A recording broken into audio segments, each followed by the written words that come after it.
Good day, my friends. How are you? Let's talk a little bit today about narrow-mindedness.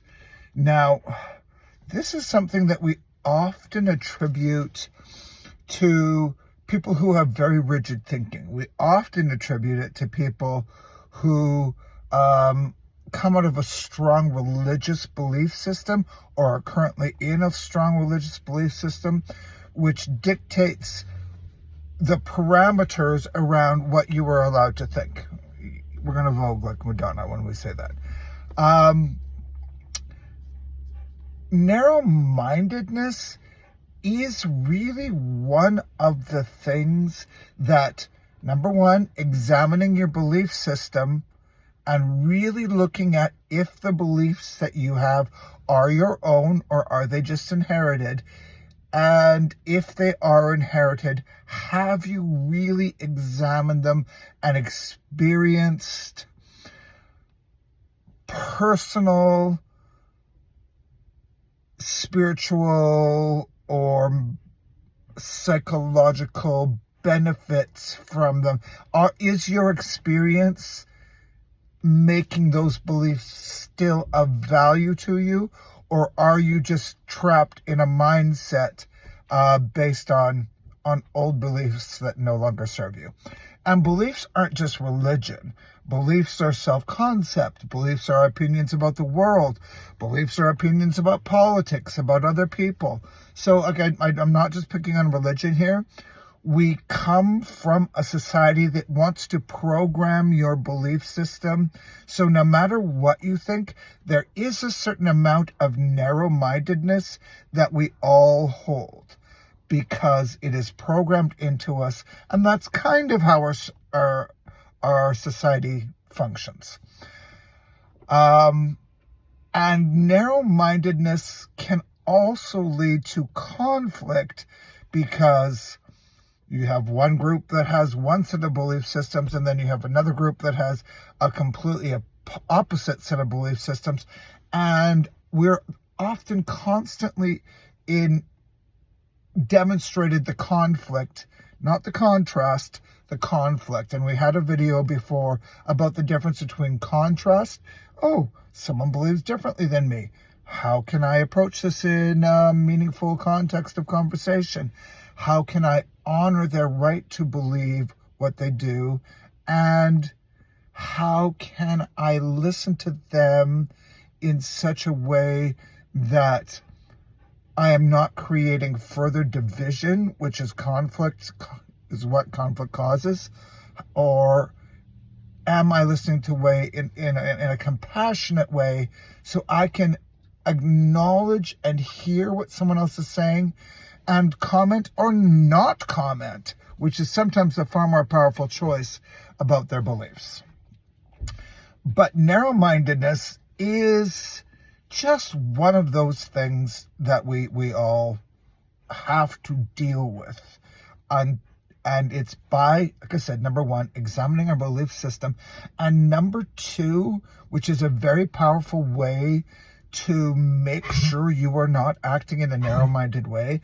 And if you are in a situation where you are repeatedly, sorry, my dog just ate some fuzz, repeatedly thinking the same thoughts over and over and over that don't bring you peace, then you are acting also from a state of narrow-mindedness.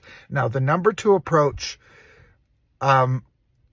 to dealing or even identifying if you have narrow-mindedness is working with a coach. Because what we do as coaches is help remove those blinders for you by being able to look at things from a different perspective than you are currently looking at them and how you are experiencing them. And we can help you broaden your vision or open your mind. And oftentimes, going along with that is opening your heart so that you are no longer trapped in this narrow worldview, more importantly, a narrow self-view that has basically been assigned to us, sometimes through trauma, always through programming, definitely through society. And society is not any group that we have strong ties and associations with, as well as cultural, society, news, entertainment, that sort of thing.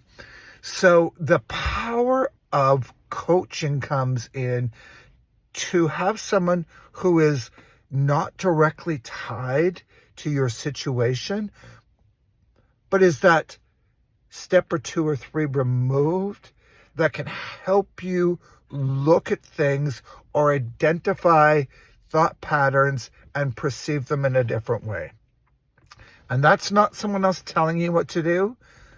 A good coach is going to allow the process of self-discovery to unfold. Of course, we're going to provide guidance. We're going to provide exercises. We're going to provide just a look at different possibilities through different modalities. And it's quite surprising and beautiful to see when someone has a real breakthrough, one of those beautiful aha moments where I never considered it like that. And that single moment can be either the change or definitely the catalyst for change for amazing outcomes in life. So watch for areas where you are stuck in narrow-mindedness.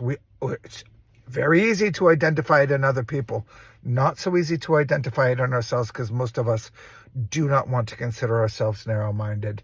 And if you have rigid thinking, which will be reflected in the patterns of your life, take a look at some of the exercises that we've done in our videos here. Contact me, and we can have a conversation around it, and just see if there's potentially another way of looking at your life, at your situation, at the world in a different way that you haven't considered, based on the blinders that we are raised with, that are imposed upon us, that cause narrow-mindedness. So just a quick little check-in with everybody today. Watch for areas where you might be limiting your beliefs. And an open mind is a beautiful thing. And once you start experiencing life through that open-mindedness, that curiosity, without having to impose your belief systems or your trauma responses on the world, you're going to find it a very different place. Much love, everybody. I hope you find that helpful. As always, I love you all. It's a joy to spend time with you, and we will talk to you very soon. Thanks a lot. Have a good day.